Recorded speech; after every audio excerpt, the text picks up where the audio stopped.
I am really done with Vscode, and from now onwards, I will not be using Vscode. If you want to know the reason, just watch the complete video.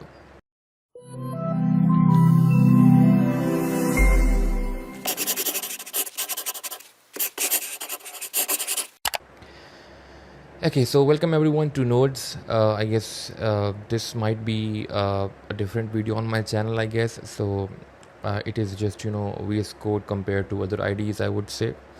I think I have been doing development since 2 to 3 years. I've been using VS Code side of things. There are some of the pros and cons, and I would say that many developers they would prefer VS Code.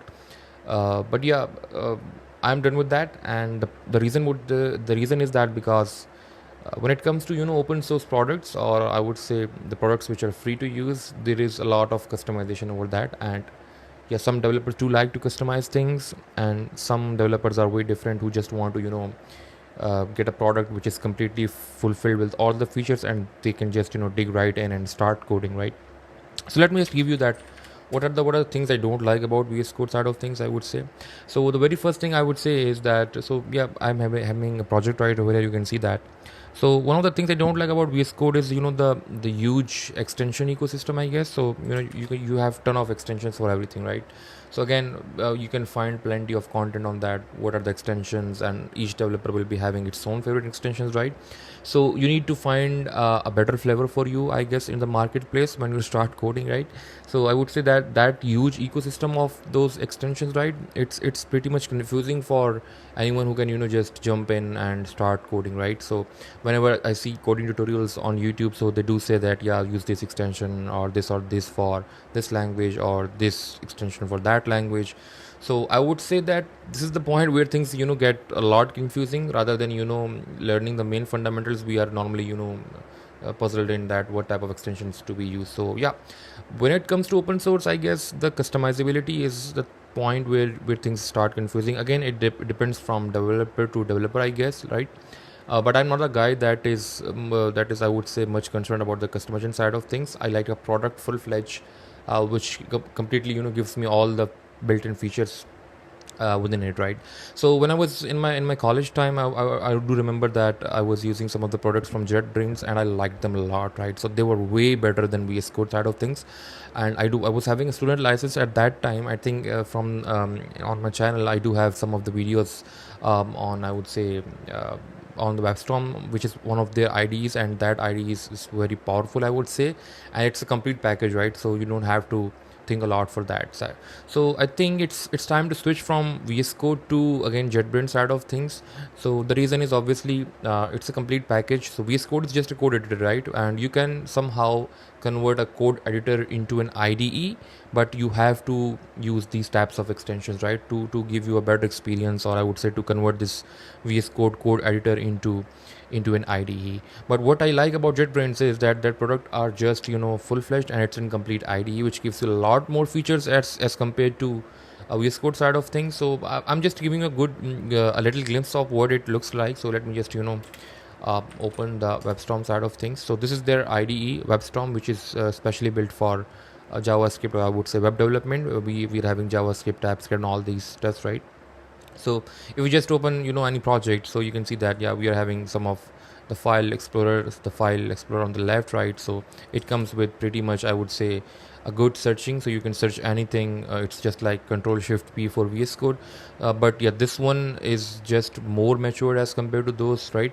So I would say this is a full-fledged IDE, right? So it has a lot of features. Again, I won't be digging down into those features, just give you a small glimpse of what it looks like. So I don't have to install, I would say, any extensions for having the ESLint capabilities. So it comes by default with the settings are pre-built in I would say WebStorm, and I think same goes for Prettier as well, right? So it also comes by default in the IDE.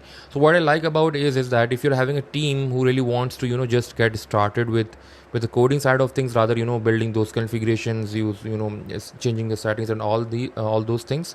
I think JetBrains has done a great job on that, right? So you just install the IDE and you are ready to go with the most widely tools which are used in the web development side of things. Okay, again, that's my personal preference. I like to have a place where I could do each and everything on a single software, rather switching screens. So I would say that their IDs are well matured as compared to Vscode, and we don't have to do that much of customization. So everything is built in, and you can right jump into the coding side of things, and you can start the project rather than working on the customization side of stuff. So yeah, again, it's personal preference. I would say it depends from developer to developer, but I like to focus more on my productivity side of things, and JetBrains has done that part very much greatly. Okay, kudos to those guys, right? So they have done a great job in building these IDEs, right?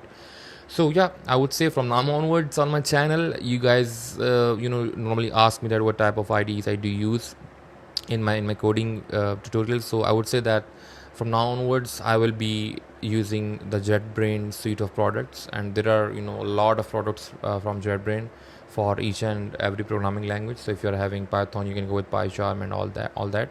So yeah, they're obviously paid, so but I would say that the pricing is not that much what you get out of it, right? So it's just value for money, right? So that's what I think is when it comes to building projects, right? So as a developer, we know that 99% of our time is spent in these IDEs. So yeah, if you want to really enhance that coding, I would say that coding style, or you want to enhance your environment of coding, so I would say that JetBrains is the way you can go, right? So I guess from now onwards, JetBrains will be the go-to IDE for me. Okay, so yeah, that's it for now. I guess from now onwards, I will be using all the IDs of JetBrains. So for those who really ask me in the comment sections that what type of IDs do I use, so I will always be using the JetBrains IDEs. Okay, so thanks for watching. See you in the next video.